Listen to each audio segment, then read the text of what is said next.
Salut à tous, aujourd'hui j'ai une bonne nouvelle parce qu'il y a un nouveau logiciel de montage qui vient de sortir. C'est un logiciel qui est fait par une application que je vous avais déjà recommandée sur la chaîne, et c'est l'application CapCut qui vient de sortir sa version qui est maintenant disponible sur ordinateur.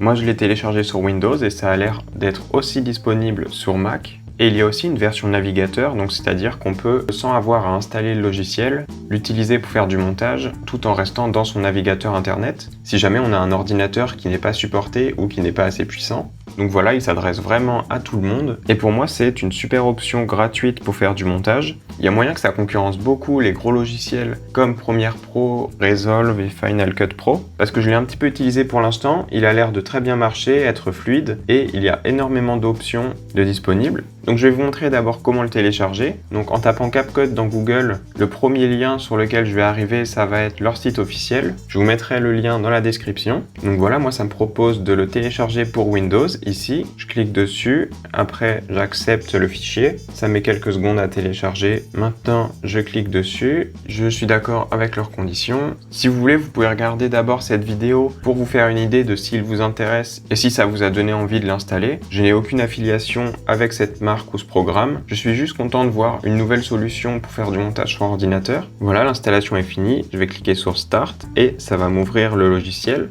Ici, ça va tester les capacités de mon PC pour voir si il est capable de faire tourner ce logiciel et ça me dit que oui. Donc voilà à quoi ça ressemble une fois qu'on l'a ouvert. Je vais cliquer ici pour commencer un projet.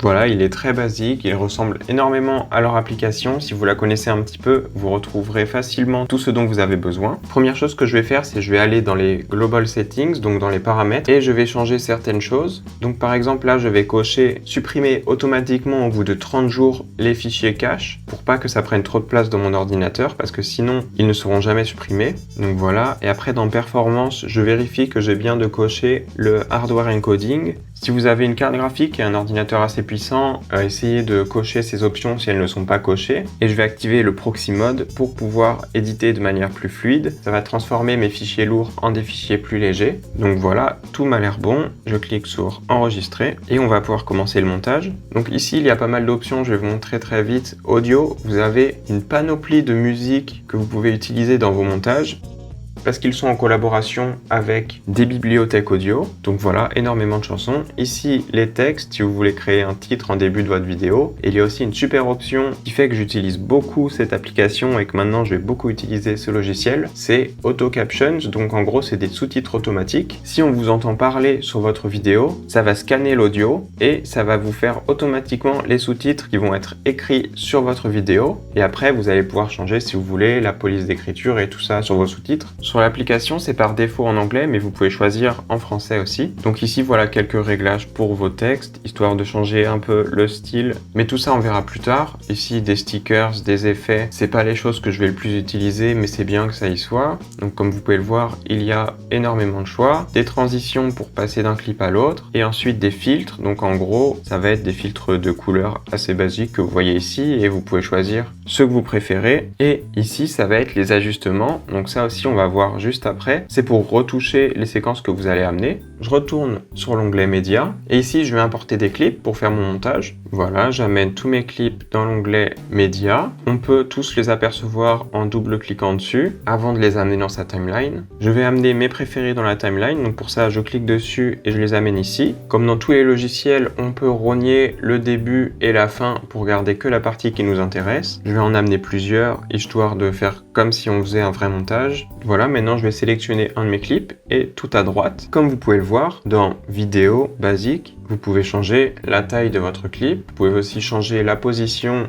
et la rotation si jamais vous voulez corriger un petit peu une scène qui n'est pas droite. Donc tout ce qui est de plus classique dans un logiciel. Ici, c'est l'opacité. Il y a l'option de stabiliser sa scène. La stabilisation, je l'ai testée, elle marche plutôt pas mal et elle est assez rapide à faire charger. Donc si jamais on a besoin, c'est toujours là. Après ça va être des filtres de beauté pour lisser la peau et tout ça. Ça m'intéresse moins. Ici, c'est une option pour faire en gros du green screen pour supprimer une couleur qu'on va sélectionner. Donc pour tout ce qui est fond vert, ça peut être pratique. On a l'option aussi de créer des masques, donc de couper certaines parties de l'image. Après, si on va dans l'onglet audio, on peut changer le volume et les transitions de la piste audio. Et il y a aussi l'option de réduire le bruit, ce qui peut être très pratique quand vous filmez des clips, par exemple à la GoPro où il y a du vent. Et tout ça, c'est des effets. Après, speed, ça va être pour créer des ralentis et des accélérés. Donc vous avez des ralentis normaux et des ralentis de courbe. Donc c'est-à-dire qu'ils vont avoir des transitions de ralentis. Là, si j'en choisis un par exemple, je vais vous montrer ce que ça fait. Je vais choisir celui-là, Hero Time, et en gros, ça va créer des ralentis comme ça qui passent à des accélérés de manière fluide. Et c'est grâce à cette courbe-là, donc que vous pouvez changer aussi si vous avez envie. Et sinon, l'option de ralenti normal, on peut ralentir et accélérer jusqu'à 45 fois. Et ça vous donne une idée de la durée à laquelle va être réduit votre clip ou augmenté, juste ici. Et ça, c'est pour conserver un meilleur audio pendant le ralenti.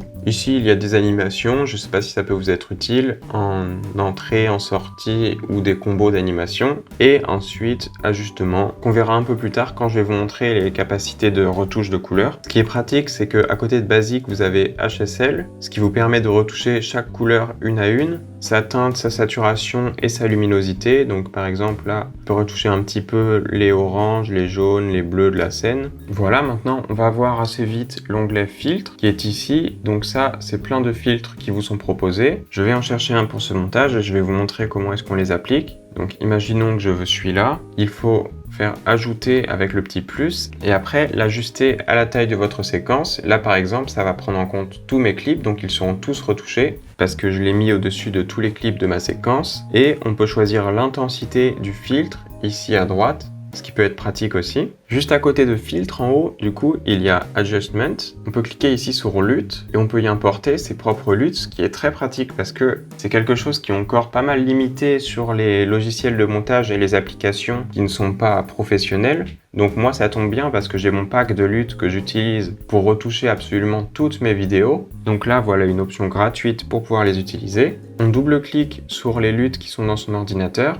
Et voilà, ça nous les importe. Je vais en choisir un, et je vais le faire glisser sur ma timeline. Ça me crée un calque d'ajustement comme ça. Je vais inclure tous mes clips et on peut voir que le LUT est appliqué maintenant sur tous mes clips. Encore une fois, on peut régler l'intensité de celui-là et après quelques réglages comme la température, la saturation, le contraste et tout ça en bas. Donc ça pour moi c'est le plus gros plus de cette application gratuite, le fait de pouvoir y amener ses propres LUT et de faire du coup de la retouche de couleurs un peu plus professionnelle que juste d'appliquer un filtre. Donc voilà, maintenant on se dit qu'on va bientôt terminer ce montage et faire le rendu. Donc je vais ajouter une musique à tout ça, je vais en choisir une, ok, je l'ajoute, je vais faire en sorte qu'elle fasse la même durée que le reste du montage. Et maintenant ce que je vais faire c'est peut-être ajouter un titre, je l'amène encore par-dessus. Et pour changer le texte par défaut, ça va être dans la fenêtre à droite, je vais marquer Weekend. On peut choisir parmi toutes les polices qu'on a sur son ordinateur et on peut choisir aussi différents styles, changer l'espacement, la taille, l'opacité,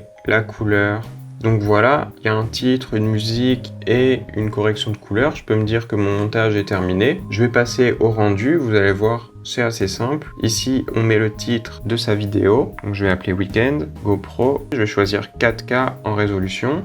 Higher en bitrate pour que ça soit la meilleure qualité possible. En codec, je vais choisir 264 pour être sûr que ça soit lu sur le plus de plateformes possible. Format MP4 et j'ai filmé en 30 fps donc je vais rester en 30 fps. Ensuite ici, comme vous pouvez voir, il y a Remove Watermark. En gros, c'est enlever le petit logo CapCut qui est en bas. Donc pour pas que ça me mette le logo, la seule chose que j'ai dû faire, c'est me connecter à CapCut. Pour ça, il nous donne 3 options. Se connecter avec TikTok, avec Facebook ou avec Google. Donc si vous avez une seule de ces 3 options, ça devrait suffire. Moi, j'ai cliqué sur connecter avec Google. Google m'a demandé si je voulais me connecter. J'ai cliqué sur oui. Et maintenant, vous avez la possibilité d'enlever le logo. Donc maintenant que tout ça c'est fait, je vais cliquer sur exporter. Voilà, ça va prendre quelques secondes. Et maintenant, on peut partager sa vidéo. Donc voilà, j'espère que cette vidéo vous a plu. Je pense que c'est le logiciel que je vais recommander à pas mal de gens à partir de maintenant parce que je trouve qu'il est très facile à prendre en main et il devrait fonctionner sur la plupart des ordinateurs. Comme d'habitude, si vous êtes abonné à la chaîne, on se retrouve dans une prochaine vidéo très bientôt. Dans la description, j'ai des liens qui vont peut-être vous intéresser où j'ai ajouté récemment des ressources gratuites pour traiter ces images GoPro plus facilement. Donc je vous laisse aller voir ça si ça vous intéresse et je vous dis ciao!